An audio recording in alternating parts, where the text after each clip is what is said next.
In breaking news this morning, the National Coloured Congress Member of Parliament, Fadiel Adams, is unlikely to testify before the Madlanga Commission of Inquiry in Pretoria this morning. Now, he's been subpoenaed to appear before the Commission today, but the Commission spokesperson, Jeremy Michael, says that the evidence leaders only received Adams' sworn affidavit and accompanying annexures late last night. Now, he said that the evidence leaders are expected to request a postponement to give them sufficient time to study the documents and consult with Adams before he testifies. For more on this breaking news story, let's cross now to SABC News reporter Canny Maphanga on what to expect. Canny, good morning. And of course, there was great anticipation for Fadiel Adams' appearance before the Madlanga Commission today, but seemingly that won't quite take place today.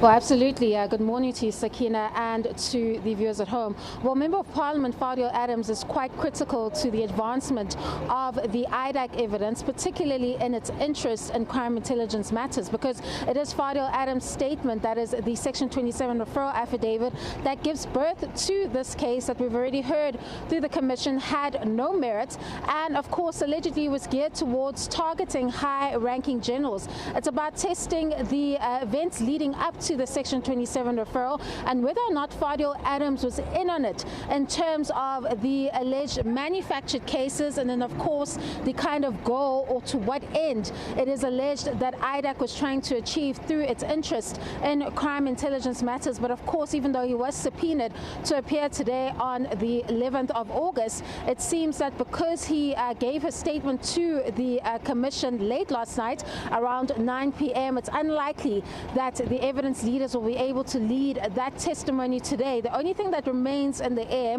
is if the Commission will lose a full day with respect to these developments, or will they speak to other witnesses in this regard, because we do know that although we've heard a lot about IDAC, there are certainly many more witnesses that the Commission can hear from in order to make sense of the interest in the crime intelligence matters and how some of these cases unfolded through the criminal justice system. So although we expect that Fadiel Adams will be placed on ice for now,